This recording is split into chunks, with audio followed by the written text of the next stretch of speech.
All right, guys, welcome back to Unfamiliar Business Podcast. This is episode 6, and today I have the pleasure of having Bogdon and Matei, the co-founders of the Blindspot.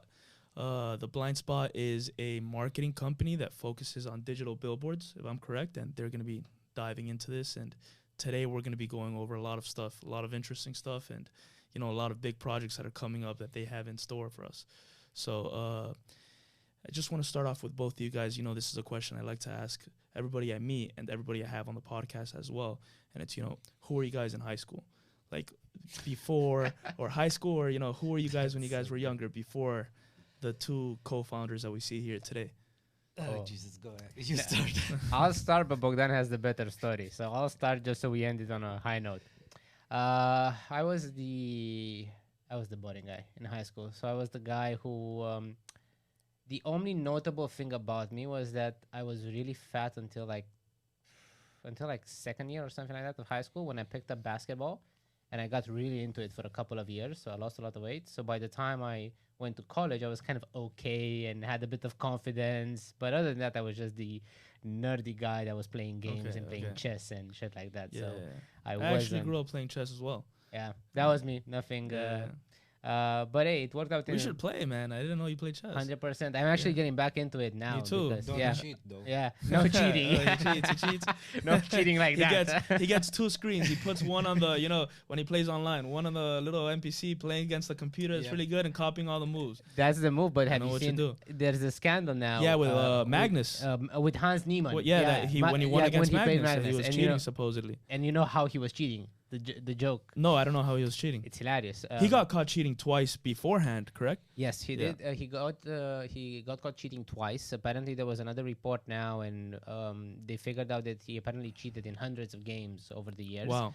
But the running joke now is that the way he cheated with Magnus was that he had anal beads that would vibrate to tell him to move. Oh my goodness, that's crazy. Yeah, it's hilarious. Oh my god. And you even see other grandmasters like streamers, like Hikaru and others. Yeah. I've seen their videos. Yeah, make jokes about this, and they're like in a situation where they don't know what to do, and they go like, some beats would be really nice right now. Yeah. I've watched her videos. Hikaru is he's so insane. Fun. Yeah.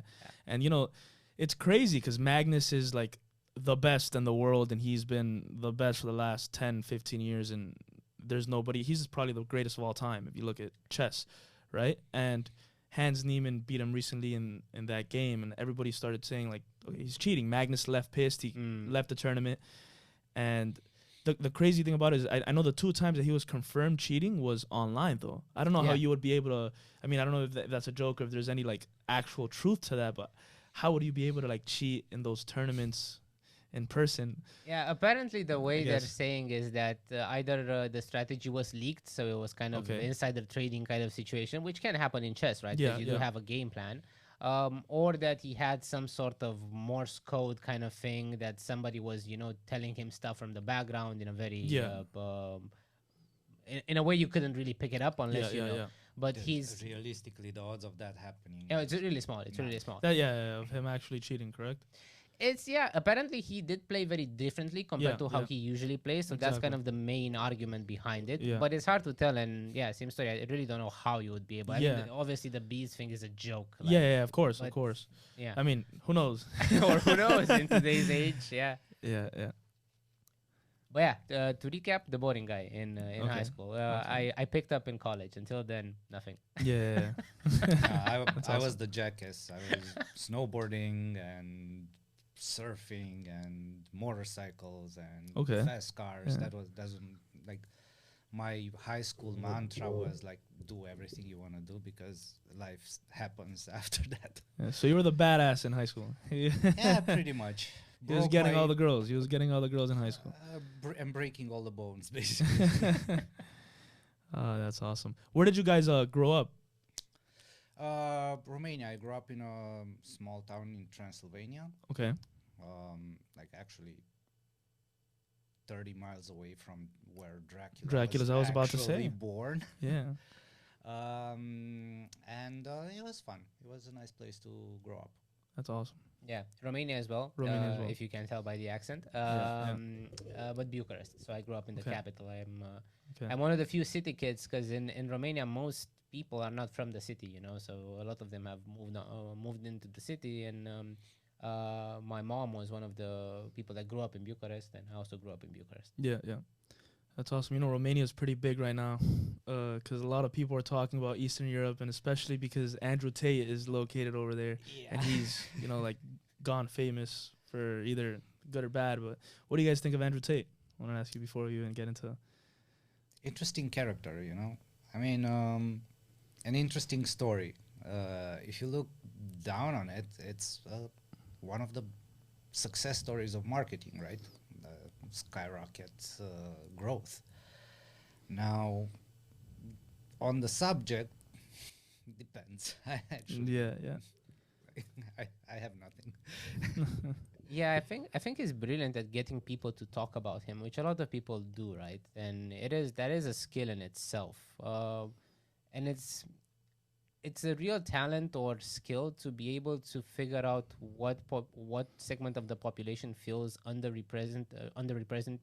What's the word for it? Sorry, underrepresented in the media, the same way that Trump did back in the day, right? So you knew that you had kind of old school people that felt that they weren't heard at all. So he came and gave them a voice, right?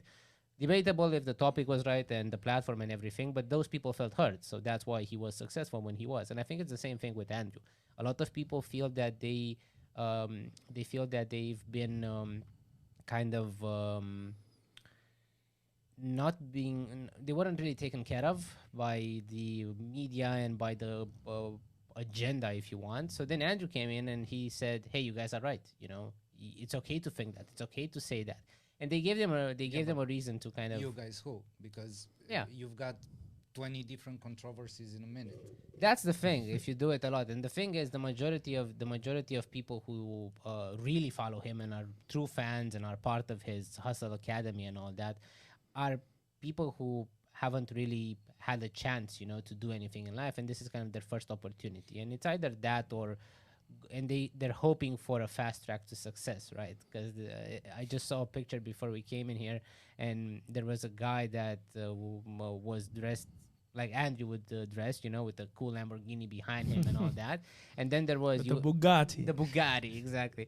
And then on the other side, there was a guy with a really oversized suit, like a CPA. He looked like a CPA. And the text said something like, if you want to hire a financial advisor, hire the guy in the oversized And this suit. Was like marketing post that he posted? Not him. I saw it somewhere. Yeah. No, somebody else, right? Somebody else, Because the point is, a lot of the time, people who kind of, you know, flaunt their wealth, they do it because they want to get attention to themselves, not because they actually have some marketing skills, you know? Exactly. Yeah.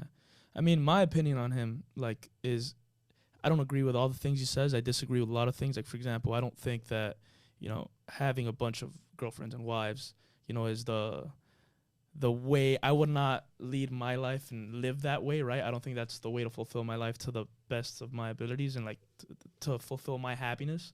If he does it, so be it. That's his world. But at the same time, I really hate that he got canceled, in my opinion, right? Because even if you disagree with someone, I don't think you should cancel anybody. I believe in free speech. I believe everybody should have speech, even if it's something you completely disagree with and you think is wrong, right? If he's there, you know, and he's allowed to talk about all the things he does, there's going to be somebody else. And if you disagree with him, you can talk about it in your space, right? And you can talk against what he's saying. So I don't agree with that at all. I don't think he should be canceled. I don't think he should have been canceled. I think there's people that say far worse things and have not been canceled. But one of the things I do admire, which is something you talked on, Bogdan, is the way he came to fame and that marketing strategy that he used, right? Yeah.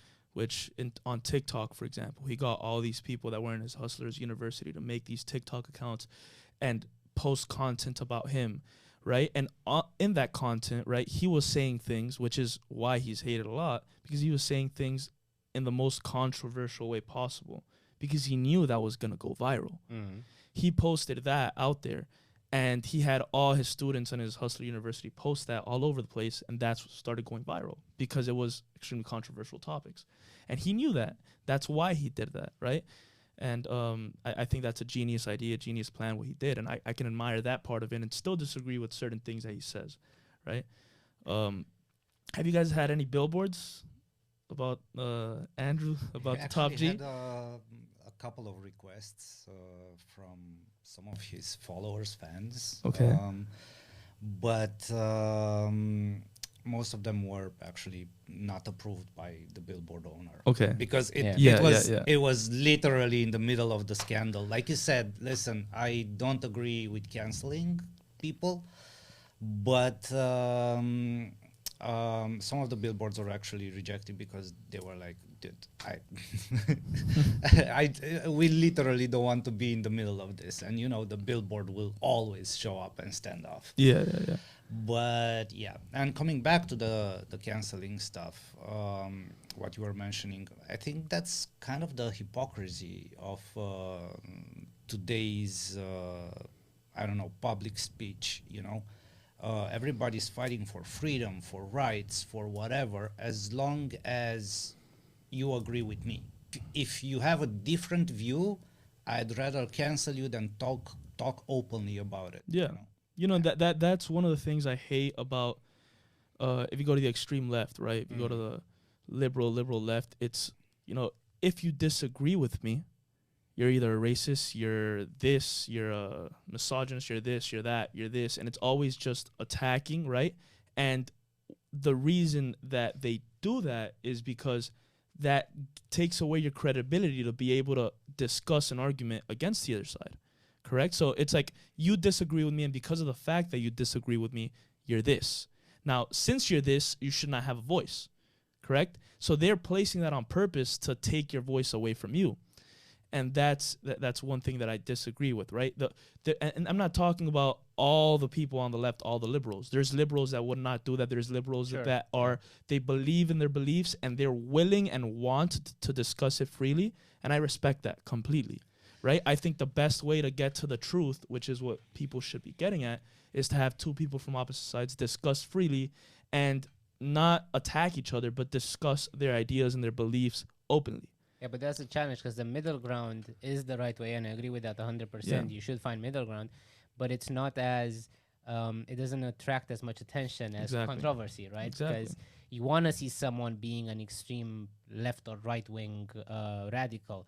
If someone's like, "Hey, we should talk about it," and they are right, that's not necessarily something that will create good content that a lot of people will follow. You'll have it's not going to go viral, like you said. We're coming from Romania, right? And Romania had one of the toughest socialist, communist regimes in the world. Some people know about Ceausescu and the entire history. What baffles me, because living in America and hearing this and watching all the controversy and all the scandals about canceling, and like you said, you don't matter, your opinion doesn't matter, and dude, I agree to it up to a point, but coming from Romania, we actually saw and know people that went to jail and did political prison, which was tough as heck. By the way, can we curse? Yeah, you can curse. You can say whatever you want. No, political free speech here. Thank God. If somebody actually goes to Romania, I actually encourage them to go check out the political prisons. You can visit them. Yeah. Some of them are museums. They're fucked up. And, and see the stories of what it means to have your voice canceled. That's a dangerous slope. I think we as people, if vast majority of the people are on the neutral, on the middle ground. 100%. Right? I agree with some parts of that, some parts of that. The extremes don't actually matter. They're just the ones that yell. But I think it's actually on us to not let it get to a point where you cannot express your views or opinions, because that's dangerous. Yeah. Look at stuff that happened 40 years ago. People still live that went to prison just because they had a different opinion than the ones in power or the ones that yelled larger. Whatever. Louder. Yeah. And that's actually where the focus should be. We should try to stop letting people get away with canceling anything, 100%. And even more than canceling, this reminds me of the time when I came to New York first time, because that's when I initially moved in the US, and everyone told me New York is tough. New York will be real with you, right? There's no sugarcoating it. People in New York are the toughest motherfuckers in the US. And I grew up in Romania. Romania is very upfront. Mm-hmm. People will tell you what they don't like about you, not necessarily in an aggressive way, but you'll know, right? Yeah, not really, but not not respectfully, but not not with aggression. But you'll know if someone likes you or not. So people, if they don't want to do business with you, they'll tell you, or you'll immediately know. So I came to New York, and when everybody was telling me this is not LA, this is not, we don't need to be PC here. And then I was like, oh, this is perfect. And I started being my Romanian self, saying what I actually, being straight up and saying what I think. And after a month or so, I realized this is not gonna work, because everybody, I would see it on their faces when I started talking. I mean, like, my opinion is, and then I would, say my honest opinion about something, which again is not an extreme opinion. It's like everybody is right in a certain regard. It was a moderate opinion. They would, their eyes would widen and they would be like, okay, this guy needs to shut up. And then I realized, okay, so it's not really free speech anymore. Like Bogdan was saying, it's free speech as long as you adhere to some, common topics and to the agenda. Yeah, which can be on one side or the other. Exactly.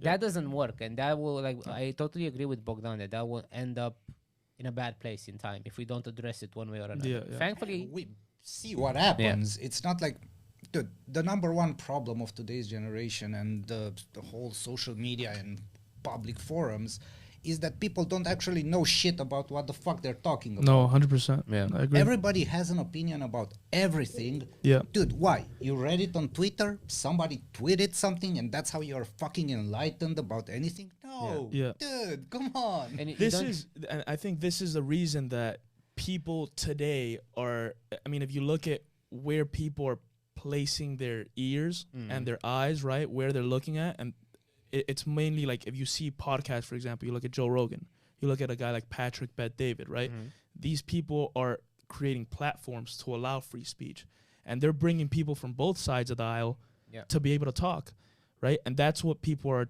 attracted to. That's what people actually want to see, right? And that's why they're just growing and growing and growing, and are going to continue growing, and they're extremely necessary, right? And that's one of the things I admire of those people. And I love watching them because you can see both sides. Now you can understand both sides clearly, and you can say, okay, I agree with this, don't agree with this. I fit here in this middle ground, or I don't. And I think that's the perfect point. You should follow people you don't 100% agree with. Yeah. If it's someone that everything that they say you totally agree with them, that means you're not learning anything, and you're just kind of seeking confirmation basically. You're in an echo chamber. Exactly. Yeah. That's a digital world. And you are going to create your echo chamber, live in it, but it's up to each and everybody to get out. At least from time to time, just go see what the other person is saying without busting a fuse. Yeah, without prejudging them, Yeah. I feel like that's what a lot of people do. Like I've talked to certain girls, for example, and Andrew Tate just gets brought up, like all of a sudden. They're like, oh, I hate that guy. And I'm like, why? And have you heard anything he's ever said? I mean, if you have and you hate him, yeah. But they go, no, I just know he's a misogynist. I go, okay. Yeah. But it's like you're prejudging somebody just because of what you hear around you. That's an echo chamber. Yeah. That's what that is. That's what that creates. And you want to feel validated by your peers. Yeah, you know, everyone around you is saying, oh, that guy is a dick, or he's unfair. It's peer pressuring. Exactly. And then you're like, it's the same thing in business, right? You hear about someone who maybe is a tough employer, and everyone then talks and says, oh, that guy is a tough employer. But 99% of those people have not actually worked with that person, so they can verify that, that guy is tough, or that guy is not fair, or that guy is whatever. Yeah. Regarding Andrew Tate, I'm actually super curious, like in his personal life, right? When the camera and the phone. Yeah, when it's off. What's his views on everything then? When it doesn't go viral, it doesn't get like on a one-to-one talk. That's my curiosity, because I'm pretty sure at least some of his views and his opinions are for the public. Yeah, I think it's for the views, for the hype. I agree with that completely. Yeah, or it's the same, but he just puts it in a more toned down manner. Because you can express an opinion in a way that more people will agree with you, or you can express it in a way that's more aggressive that will push people away. And I think he's really good at that. Taking opinions that a lot of people share, but just changing the way he frames it, so some people get to anger people and to of course, yeah. But there's a lot of people right now that, for example, people dislike or people prejudge. For example, you look at Trump. Trump was prejudged by many people as well. Or you look at very controversial figures, people that have never heard a word they say have an opinion. Like you guys were saying, everybody has to have an opinion, but doesn't know anything about the subject, right? Or even like if you look at the terms capitalism or socialism, for example, people don't even know what the heck capitalism is or socialism is, but they have an opinion on them. Yep. Right? People that are not educated whatsoever into what these subjects are have an opinion. Oh, capitalism, that's terrible. Or socialism. Even people from the other side, socialism, that's terrible. And that's just because they have no opinions themselves. They haven't done the research themselves. They're just going by what they've been told by other people. I wish we had for every topic, have like a gauge that says, okay, your understanding of the topic from 0 to 100, right? Let's say 100, you're an expert. And you should be able to, issue an opinion only when you're at least 25%, when you've...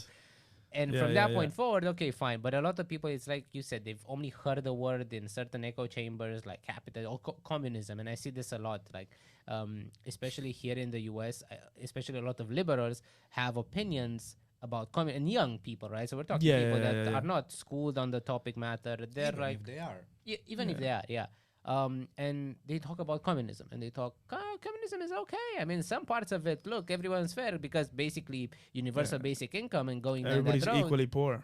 Everyone's equally poor. Everybody's equally broke. And everybody's equally starving. Yeah, and it's the famous quote with some people are more equal than others. Yeah. Because if you grew up in a communist country and you see, and Bogdan grew up during communism, I grew up immediately after, and I still see the after effects. It's not something that gets fixed, okay, the Berlin Wall fell and now we're good. No, we're not. It takes a couple of generations to even see some change. And then you realize that kind of mangles a nation because people will still behave that like they're in a survival mode, but but they won't really, and they won't focus on building something. They'll just focus on, okay, what do I need to do to get through the day, to get through the month? And that's the mindset of the majority of Romanians. Not because they don't have enough money or food to put on the table. But it was instilled in them. Exactly. But that's the mindset. It's like, I need to think about next month. What can I do today to get more money next month? Yeah. Listen, communism sounds really, really good on paper. It's a beautiful ideology. If you read Karl Marx, I've read Das Kapital, or you read the Communist Manifesto, those words are beautiful. Exactly. And it seems like, but it's a utopia. It's not real. It's impossible. What history actually shows us that communism has only one direction and only one result. That's somebody abusing the power. Of course. Yeah. Let's be honest. Let's look at every communist country. You have the supreme leader. Yeah. Actually, that defies the meaning of communism. Yeah. There should not be a supreme leader. Yeah. There should not be a class on top of a class. Yeah. But that's where you end up. Yeah.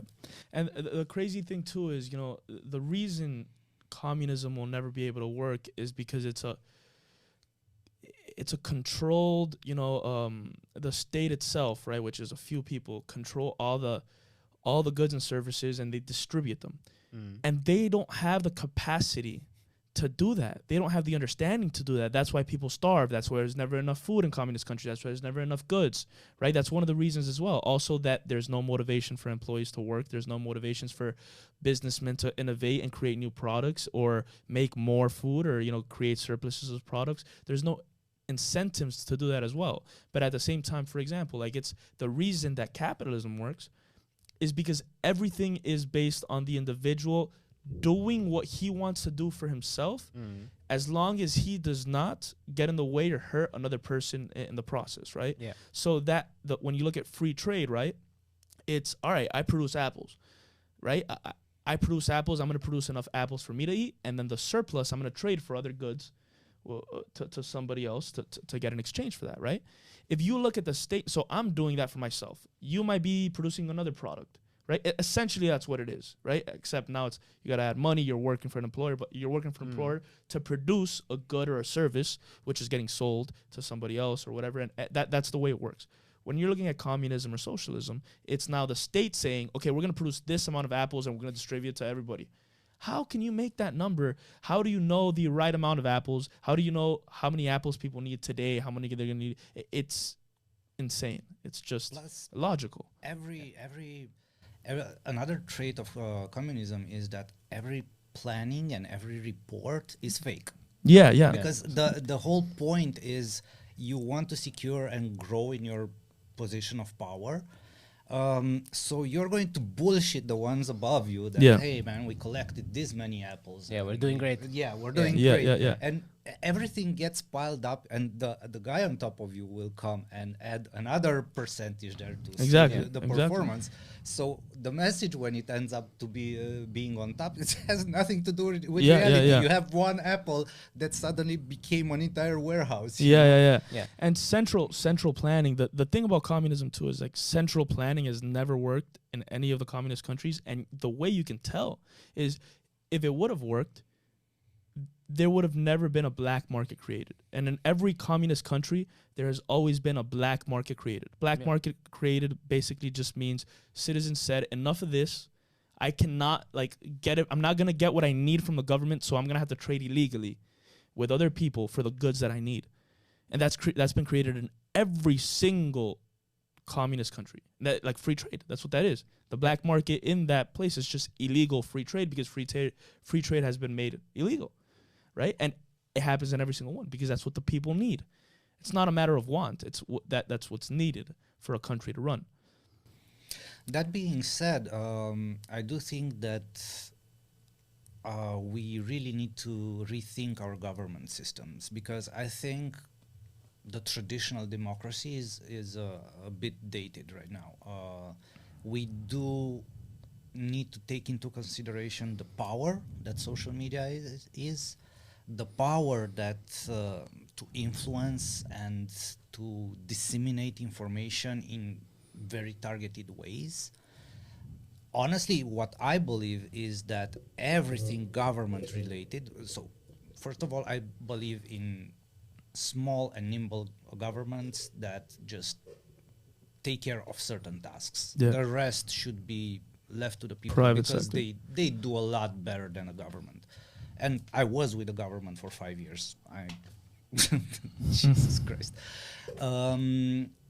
Second of all, when it comes to government and NGOs and the UN and everything like that, should be 100% transparent and public. So you get $100. What happens with each and every where did that money go? Exactly. Why do you have $1 trillion economy and you don't have proper healthcare or good roads? Or what happens with all the money? You know, it's fair point on Elon with the World Food Program. Yeah, with the World Health Organization, right? Exactly. The WHO, I think. I would really like to see the spending on. Listen, there's all these years and decades where people have donated money for Africa and people are still starving. How the fuck do you get that? Yeah. I think for the people that don't know what he's talking about, I think this was maybe a year ago or a year and a half ago. The World Health Organization was attacking billionaires, and they decided to attack Elon Musk. And what they said was, I forgot the exact percentage, but I think it was something like 10%. With 10% of Elon Musk's net worth, we can solve world hunger. That was their claim on Twitter. And Elon Musk responded saying, okay, fine, I'll give you the 10%. But give me a plan, show me exactly how you're going to spend every single dollar of this 10% and you solve to solve world hunger, and I'll give you the money. They didn't respond. So that's your answer. And, you know, it's that's government for you. You know, we have the solution to everything, but in reality, they have no plan. The majority of the time, right? Like when you look at stuff like that, I agree too. I think small government, and leaving stuff to the people, because at the end of the day, the government is people, right? The government should be for the people, and it should be taking care of people's freedoms, right? It should be just protecting people's freedoms and providing the services that the private sector cannot provide, and that's very few. And they should have enough incentives, so their first mindset shouldn't be, okay, how do we get reelected, or how do we stay in power? Because that's unfortunately the mindset a lot of the time, especially with elections coming up. Instead of focusing on actually building something that can last, they're gonna be like, okay, what can we do now that will get some press, make people happy, so we get a higher chance of getting reelected, and then carrying on whatever we want to do. So I agree that a lot of things need to change for it to work. But unfortunately, I don't think they will actually significantly change during our lifetime, at least, because they're kind of pretty set in stone. Yeah. There's a double-edged sword there, because it's like when you look at that, right, there's term limits, there's short terms here. That has its pros and its cons, correct? Because if you look at it, it's like, I want to get reelected in the next, if you're a president, for example, I want to get reelected in the next 4 years, right? So I'm going to do things that are short-term minded, right? They might not be the best things for the country. The country might need long-term minded things, which are not going to be realized in my term, okay? And that's the best thing for the country in the long term, right? And so if I do those things, my chances of getting reelected are going to decrease. Yeah. But if I go and I do the short-term things, which might have long-term bad effects but have good short-term effects, then I will get reelected. And those are the decisions that are being made. But at the same time, this is where it's a double-edged sword. If you extend term limits or you lengthen them, then there might be a tyrannical person in power for a far longer time, and it could be a dictator, right? Or it could be if you cut term limits, what stops somebody from turning into somebody like Chavez in Venezuela, or a person like that, a tyrannical leader that can stay there for longer? That's the reason that term limits are in place. Yeah, 100%. So it's hard to find that solution. 100%. But why don't we treat it like employment? Because at the end of the day, they work for us, right? That's the whole ethos about it. Like So should be kind of in a similar mindset. I don't need exact numbers if you should set, 6 years or 10 years or whatever, but the mindset should be, okay, you're employed to work for your people in whatever country you are, the US or anywhere else. You have some KPIs. That's the way we hire people, right? Yeah. We're like, okay, you have a trial period. We're going to test it out in this case would be for a couple of years, so you can see some change. If things work out, we're going to do it on an ongoing basis. But if you fuck up, you're gone. You're gone. Yeah. Makes sense. No, I mean, listen, in politics, at least, there is a way to do important stuff. Yeah. You have consensus between the major parties that form a parliament or a congress and stuff like that span across election terms. Yeah. Education. Of course. That's a national priority. Get a plan and stick with that plan for that subject. It doesn't matter who's president, who's congressman, who's senator. Just stick with it and fix it. It may take 10, 20 years. I don't care. But I think there's some points we can find agreement on that are important. Yeah. The problem here is it's the same in marketing. The reason I make this comparison is for big brands, and I used to work for a lot of big brands when I used to work in agencies, and the running joke was like, when does the brand strategy change? When does the marketing strategy change?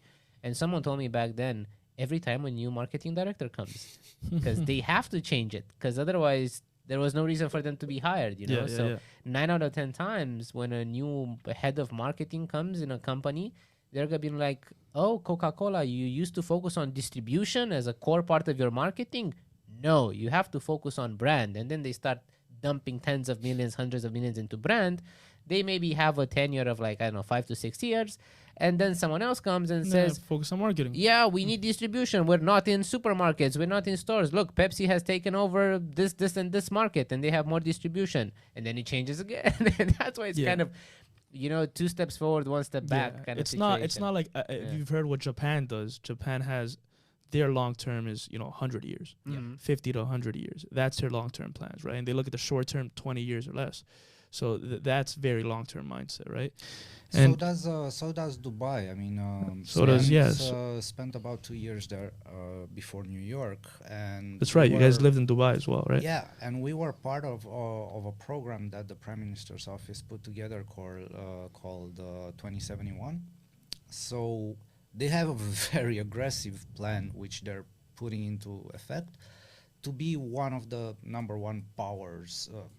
Top powers in the world by 2071. Yeah. And that means education, technology, infrastructure, science, production. Yeah. Exactly. And they're doing it, but it's a long-term plan, and they're sticking to it. Of course, that's the most important thing. You got to stick to it, because a lot of things you're not going to realize until years later, right? Things that you're doing now, that infrastructure you're creating is going to get realized far later. This is an unpopular opinion, but I think that kind of structure, because we were talking about what the government should look like, and in Dubai's case, that's not the democracy, right? Yeah. The difference is, though, and I think that is something that could work, is this is the way we play around here. This is the structure of our city-state. If you don't like it, you're open to leave. If you can play ball and you feel this isn't right for you, go to another place that, represents your values. Yeah, but that would mean return to the city-states. Yeah, but as long as it's open, and you don't keep people there, and it's because the problem with Romanian communism, for example, is you couldn't leave even if you wanted to, right? Yeah. So they hold you there. Yeah, as long as you're open and they give you the economical means to leave as well, because sure, you can say, oh, you're free to leave, but you're getting paid $2 an hour. Then you're not really free to leave, are you? Yeah. So as long as you do have enough economic opportunity for you to start your life in another country, I feel that's something that could work for a lot of people. It's definitely not a one-size-fits-all. But I think that could solve a lot of solutions. Yeah. A lot of problems. Sorry. Yeah. All right. Well, enough with the politics. We haven't even talked about your business at all. So can you guys tell me a little bit about the Blindspot and what you guys do for the viewers so they can, get familiarized with what you guys do and your business? So we work with digital billboards and signs, like all types of screens, mobile, airports, highway billboards, Times Square and stuff like that. And we do a very simple thing. We built a platform where anybody from anywhere in the world can log in, sign up, log in, select the billboard, and we kind of standardized what you're buying. So no matter the screen, the market, the whatever, you're buying the same stuff. You're buying an hour with 10 plays inside that hour. That was actually extremely tough, because you would go and everybody would sell different, like this is the frequency, that you don't understand. So we try to take this industry that's highly specialized, and usually people that know what the fuck they're doing and know all the acronyms, and they talk gibberish, and it was reserved to them, and open it up for everybody so that it's affordable for anybody to be on a billboard. That's our mission.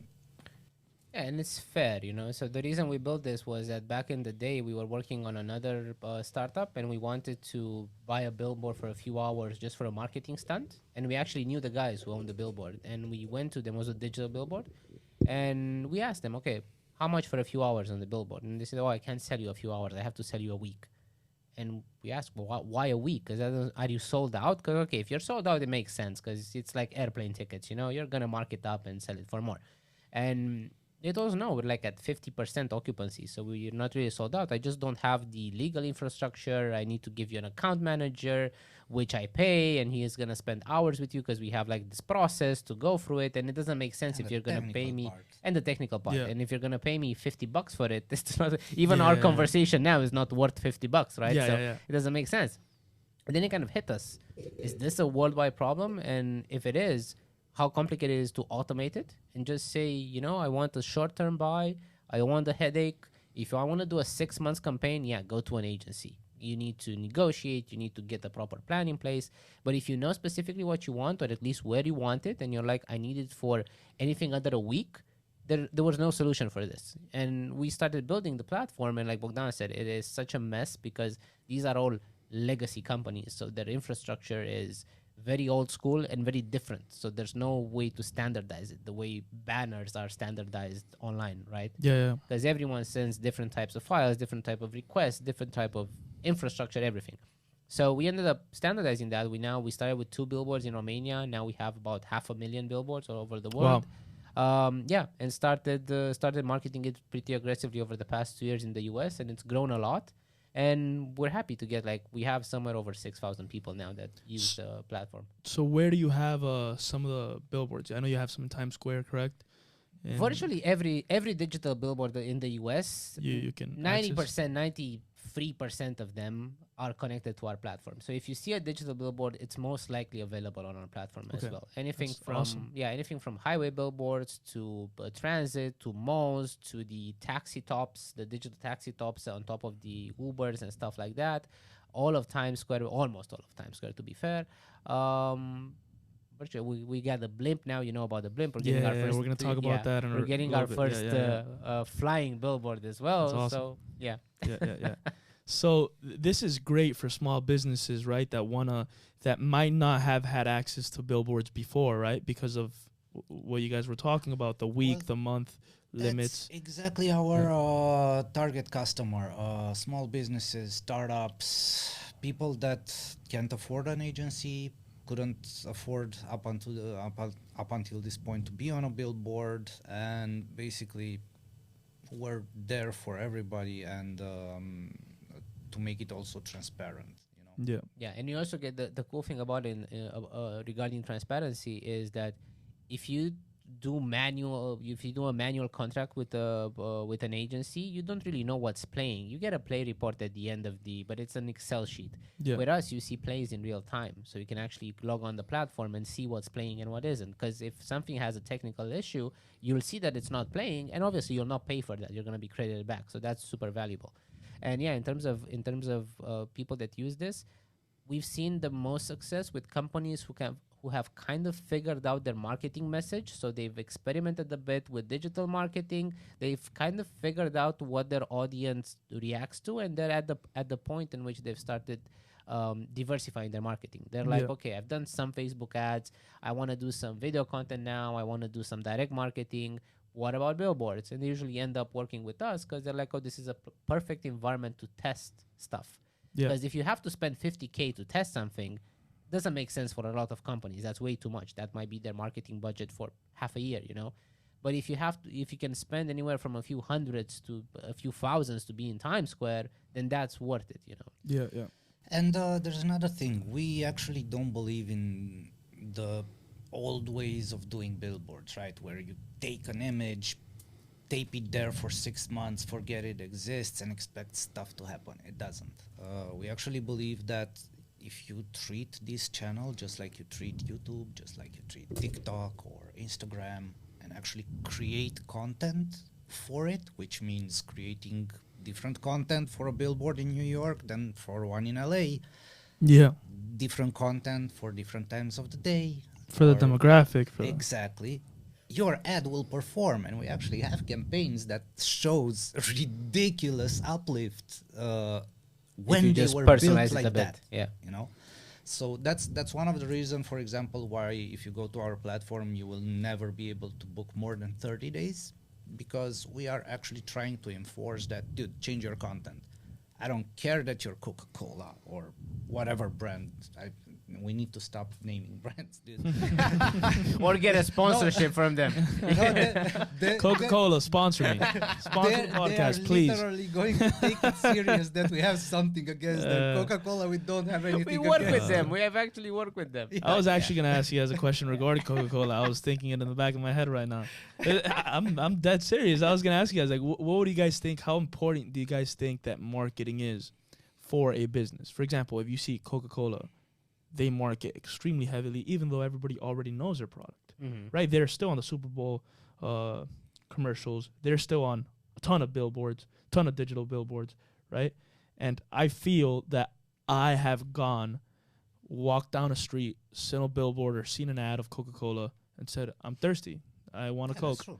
Yeah. And go to the store and buy a Coke. I've done that before, and I've recognized it after. I go, that's genius. The more you see it, Yeah. So how important do you think that is? I just want to answer the Coke. I'm a big fan of their whole marketing stories. There's this example because a lot of people ask this, like, why are you investing in marketing? Why are you at an all-time high in terms of spend, not including COVID and all that? And a former CMO for Coke once said, you don't stop pumping kerosene into the airplane when it's at 10,000 feet. Yeah, because it's gonna plummet, and especially in a competitive market like theirs, like the soda market is insane right now. You have probably hundreds of DTC companies coming out every month. Ultra competitive. Yeah, and with alternatives to Coke, and basically what they're aiming for is, and that's the case for most food brands, it's share of stomach, right? So it's not market share, it's share of stomach. So how much of the liquid that you're consuming in a day is Coca-Cola, and it can always be more. Nice way to look at it. Yeah, the market share could grow. Yeah, so that's why they're always going for it, and that's why they're always going to invest. Yeah. Just on the Coke. Of course. Example. Go ahead. Sorry. No. Like the question is, how important is marketing? Is definitely one of the number one factors for growth. You will never grow unless people know about you. Exactly. And it's that simple. Yeah.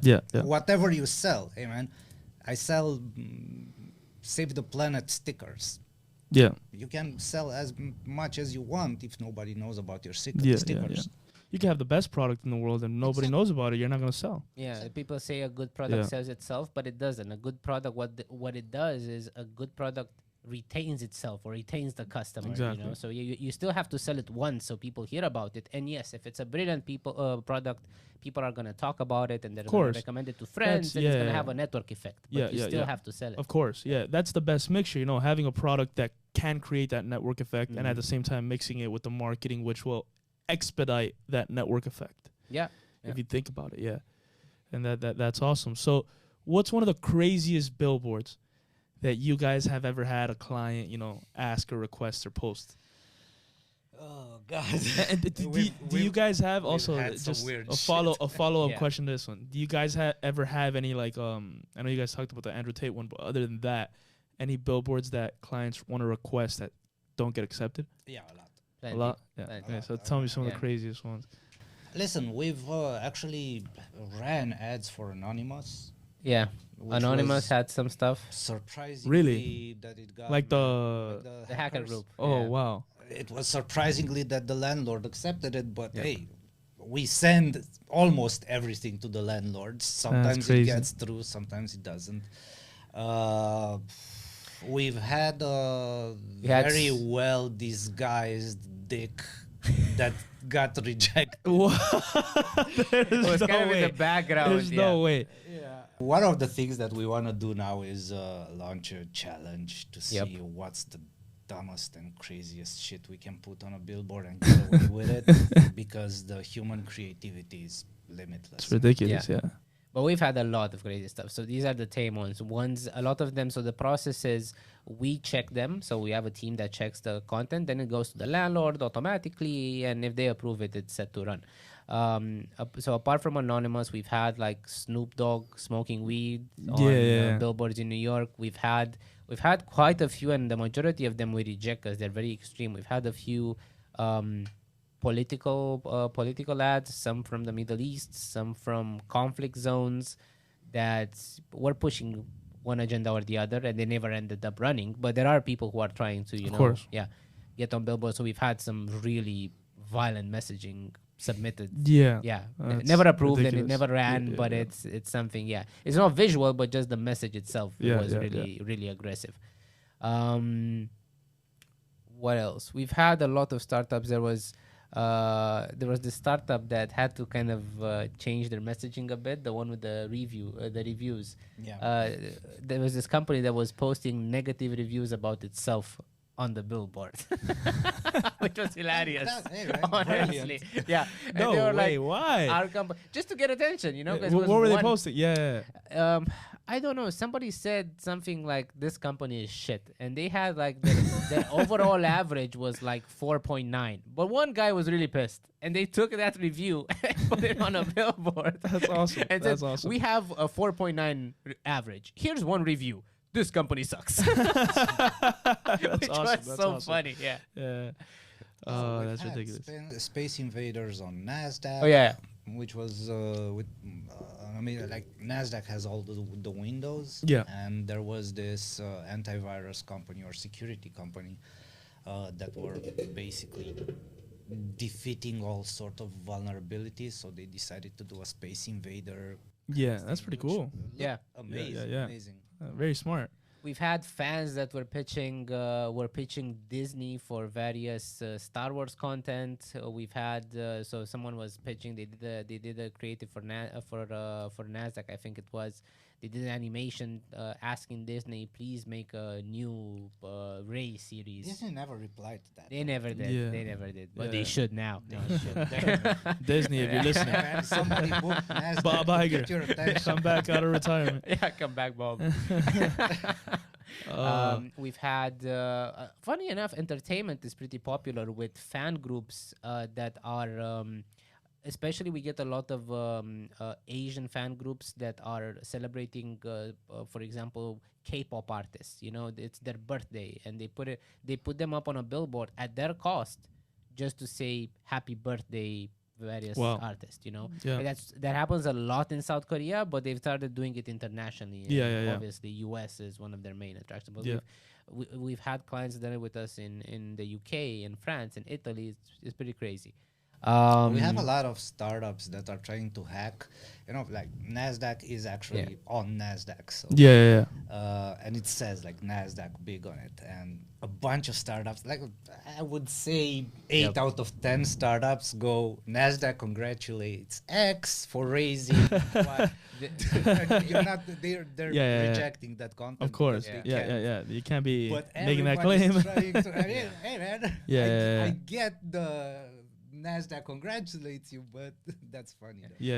We've had someone pitching. I actually don't know if he got the job. We had someone pitch themselves to SpaceX because one of the billboards we have connected is right next to the SpaceX factory, and they did something like I don't know, hire me Elon or something. I have no idea what happened. Then back in the day, obviously it's slowed down now. But we had a lot of crazy crypto stuff, and a lot of NFT stuff that was just way over the top. And you mentioned Snoop, so I was gonna ask you too. What celebrities have you guys worked with in the past? Quite a few over the past year. So I think our first major one was Snoop, I think. Then we started working. We work with Kanye West. We work with Alicia Keys. We work with Chance the Rapper. Pusha T. We have a couple of more that are coming up now. Big companies, artists. Mostly anything from either Universal Music or Rock Nation or what other one?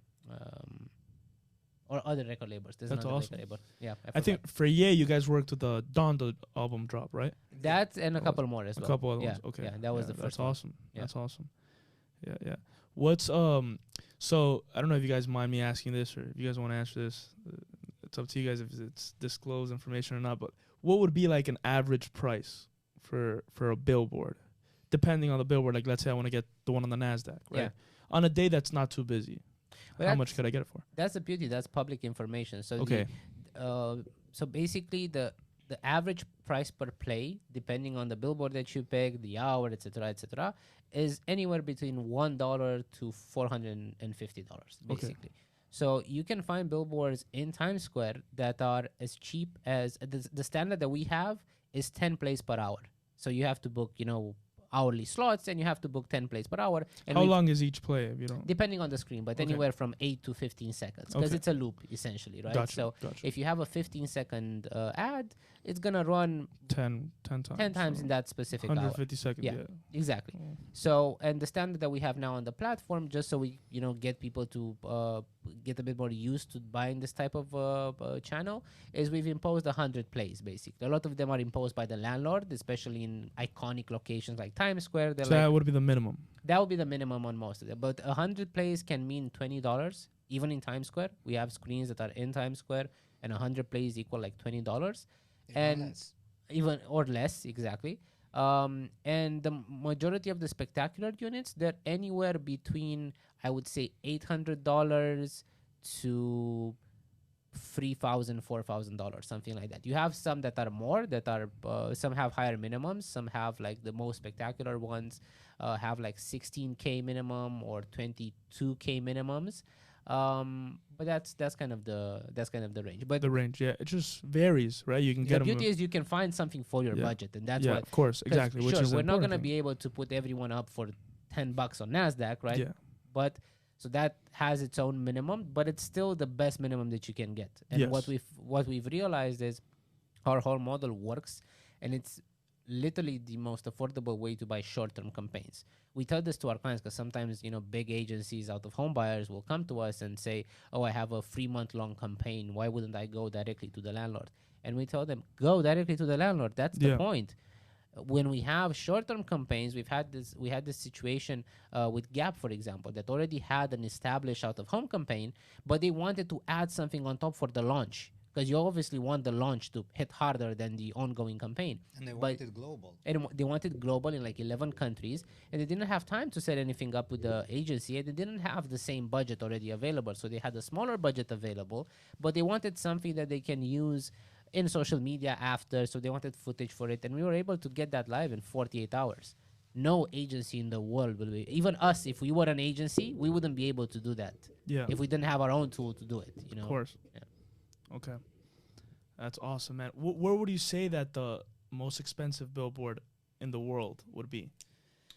Is it Times Square? Or No, it's not. I think you guys told me somewhere else. It's Burj Khalifa, no? Yeah, it's Burj Khalifa and Piccadilly Circus in London. Okay. Yeah. That's awesome. What about London? Piccadilly Circus. Oh, that's Piccadilly Circus in London? That's the most expensive one. And Burj Khalifa is the most expensive kind of per minute. Okay. Gotcha. It's an entire building. It is an entire building. No, it's huge. So you get the whole billboard in the entire building? Yeah. How much would that run for? That's roughly 100K, I think. Per minute? Something like that for 2 minutes or 3 minutes or something like that. Yeah, I forget exactly. Sheesh. Yeah, but it's somewhere between 2 to 5, and it's around 100K. Wow. Yeah. That's ridiculous. A lot of the brands that have done that, and a lot of crypto have done Burj Khalifa, it's mostly for the PR value of exactly, it. It's of course. Not for the awareness just take itself. the picture of the Burj Khalifa, look at my ad on the Burj Khalifa, look Yeah. at the credibility that this gives You're me. building trust, exactly. So people, the people who use billboards the best are the ones who already have kind of a grasp on their marketing. Of course. And they understand what they're missing. Maybe they have good reach, but they don't have credibility, and they need to show something. And that's why a lot of crypto companies bought billboards, because they need to build credibility to show that they're not just another project that is trying to shill people, Yeah. That's that's an awesome and interesting space, and the way that you guys are innovating there and disrupting there is pretty interesting, right? Just changing that, looking at that whole market, seeing the, I love the story, right, as well, that you guys went, saw the billboards, saw that it isn't as efficient as it could be, that it's not, it's only for the large corporations to be able to utilize these like this marketing strategy, right? And you said, all right, let me find a way to give it to a small business. I think that's a beautiful idea, and I think those are the businesses that succeed. Diversifying an industry that, we actually never looked at or cared about working with the big brands. We don't care about going into price battles or different battles with other agencies or landlords or whatever. They should continue to do their stuff. It's fine. It should exist. Yeah.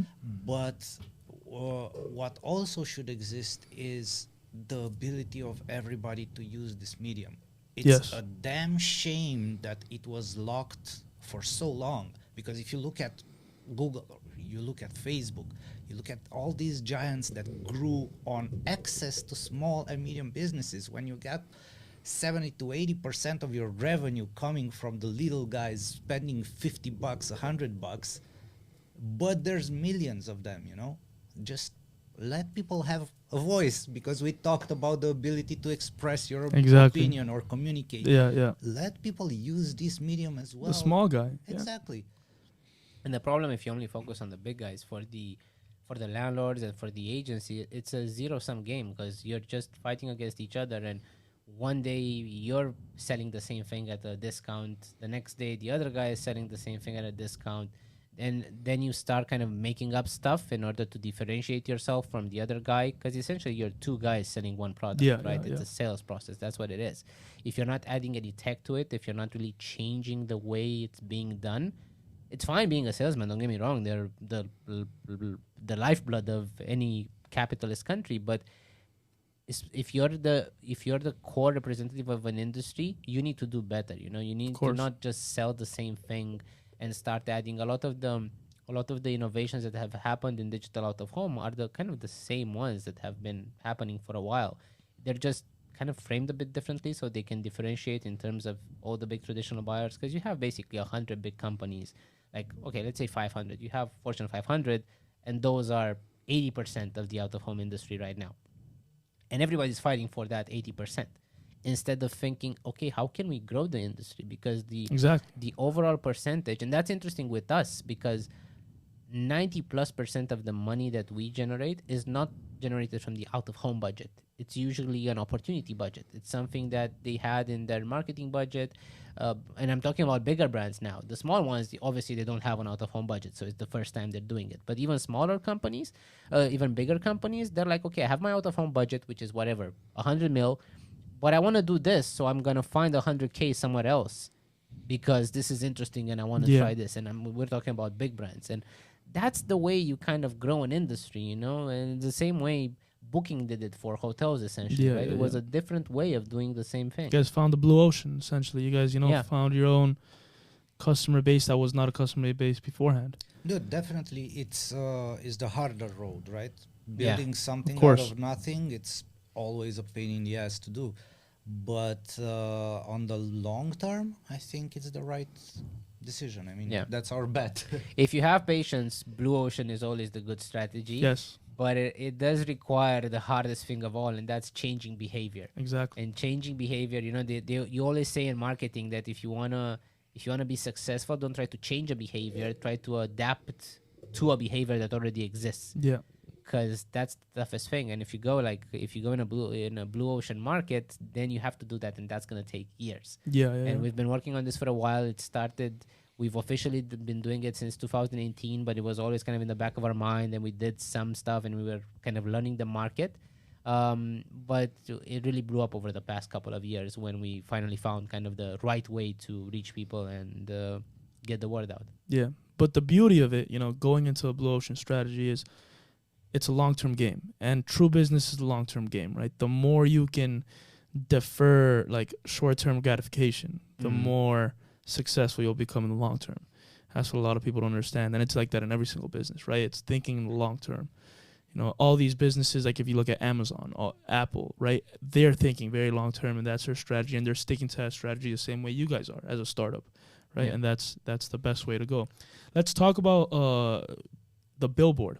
I mean the flying billboard. And I think you guys told me a little bit about last time we talked, and I know you guys posted about it a week or two ago. Yeah. You guys finally announced it, but tell me all about that. So we've always said that at the end of the day, a few years from now, we'd like to say that every digital billboard on the planet can be booked through Blindspot, and that means a variety of different formats. And we realized, okay, we started with traditional digital billboards, then we went to indoor screens in malls, then screens in supermarkets, then screens on the water, because we have the boats here in Miami as well, then screens everywhere. And we realized there's been the conversation about screens in space. If you've ever seen it, about who's gonna see those? Apparently they're gonna kind of blanket the sky. So we actually were the first ones to pitch it back in 2018 to Burger King. Yeah, to send the burger to space. Yeah, and a billboard. Yeah. And the billboard. Oh wow. Billboard. So Elon, funny. We're the first. Elon, if you're watching. Elon, tune in. So we were like, okay, we're always on the lookout for new formats, and we just had the opportunity. Someone talked to us about blimps, and we're like, okay, blimps are kind of static, they're old school, they're not something that we're really interested in. It can work for a big brand if they're flying it over the Super Bowl or something, but it's not the type of format that we work with, because we always want to do something that is flexible in terms of investment. I don't want to sell a blimp for $2 million and then sell it to one brand and then forget about it. And the guy that we were talking was like, no, this is a digital blimp. I want to put a screen on it, and I'm all for getting mid-sized companies there. So I want to find a way to do it. And he found out about us, and we're like, I like you guys. I like the approach that you have to the space. Let's talk and do something. And we started working on this, and then we realized, hey, it's something that obviously it's not going to be as cheap as a billboard that's already there and might cost $20. But if it's digital, we can frame it in a way that even a mid-sized company could afford it without having to break the bank, because again, a static blimp will cost you millions of dollars if you get it. This one can be anywhere from $30K to $200 plus if you want it for a month or more, right? And this is something that has never been done before, right? If you tell someone who is in the out-of-home space, I can get you on a digital, and we've had this reaction from agencies, right? Because we're talking to big brands as well, and we've gone to out-of-home agencies and we've presented the opportunity. We're like, hey, this is the blimp. Pricing starts at $30K, and they freeze. And they're like, what do you mean $30K? I'm like, that's the minimum buy for it. It used to be million. Yeah. Is it that? Wait, you mean like per hour, and there's a minimum of 10 hours, so it's like $500,000, right? Like, no, it is $30K. Wow. And that's how the blimp came to life. Just the opportunity. We wouldn't have done it normally because it's something that is clearly a special project, and it's a fit for events. We're launching it on Black Friday, so basically it's super interesting for e-commerce businesses that want to focus a lot on Black Friday. Then it's going to be really interesting during the Super Bowl. It's going to be interesting for a lot of stuff. But it's different compared to our normal. We don't even kind of consider it, then again, but it is spectacular. It is exciting as well. Come on. Yeah. Exciting. Yeah, that's awesome. So where are you guys going to fly it? It's going to be on the West Coast this year. So basically, it's going to fly between LA, San Francisco mostly, Vegas. I think these are going to be the three main markets, but anything in between as well. Awesome. And probably next year it's going to definitely be at the Super Bowl during the Super Bowl. And then it's probably going to come to the East Coast. Okay. Yeah. Got it. That's awesome. Awesome. So maybe next year, Art Basel, Miami. It's gonna be who knows? Yeah. That's super interesting. I want you guys to tell me a little bit about the future of Blindspot. We've talked about the way you guys got started, what you guys are doing right now. Where do you guys see yourself in the next 5 to 10 years?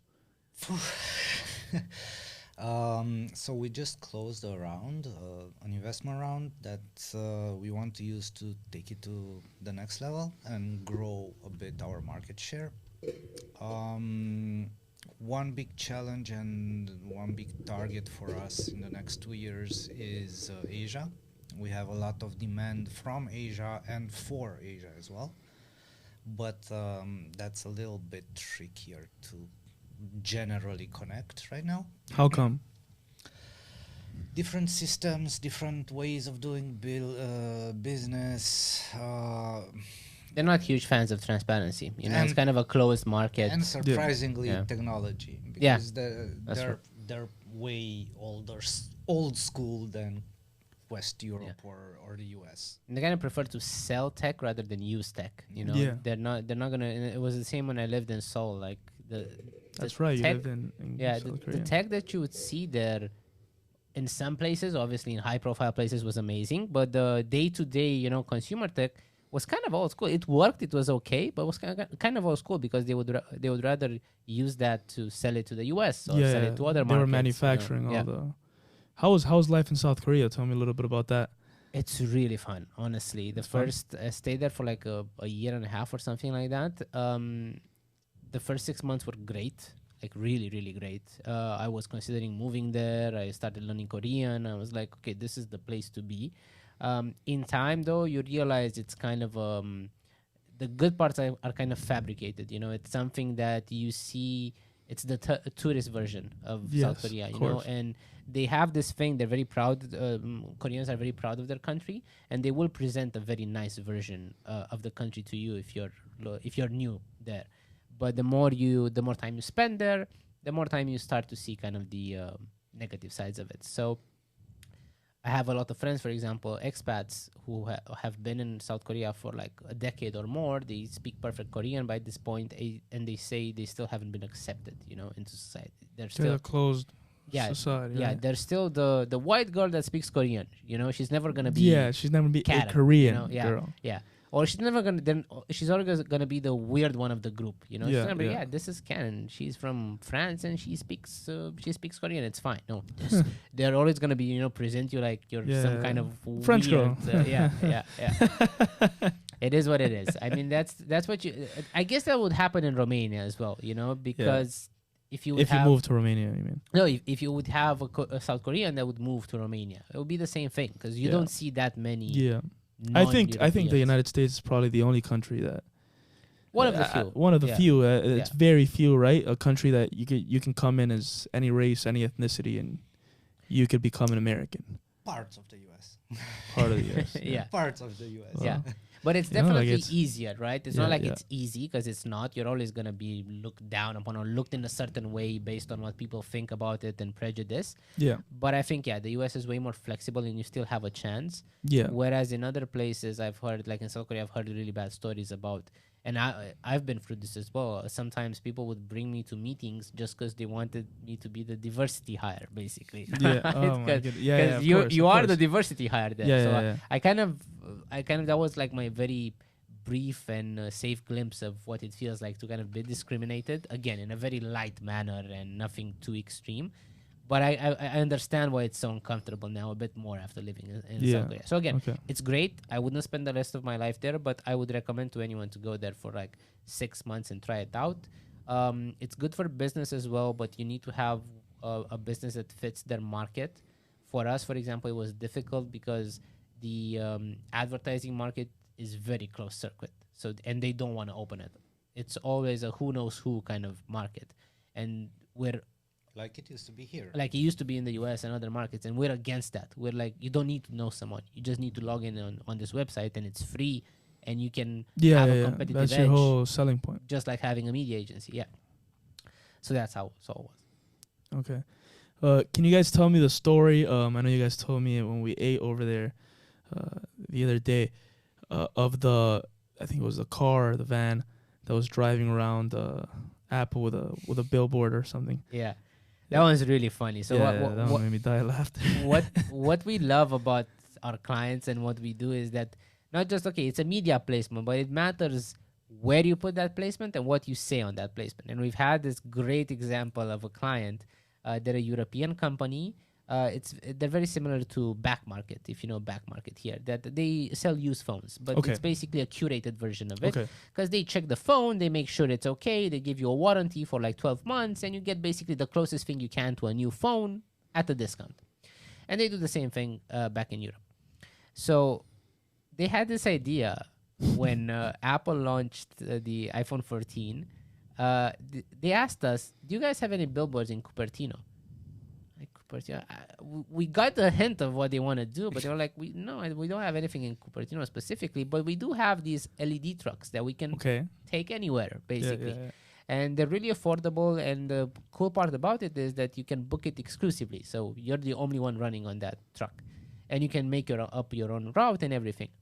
And they ended up getting one of those trucks, taking it to Cupertino, and during the official Apple event with all the press there and everything, they ran like 20 different creatives making fun of Apple and of people who are overspending on a new phone when they can just get a refurbished iPhone 13, which is the same as an iPhone 14 as we know anyway. Yeah. So basically their messages were something like, hey guys, they were very friendly, they was they're like, hey guys, congrats on the launch. We're also launching something very similar. It's the refurbished iPhone 14.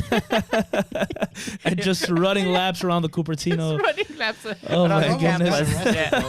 Yeah.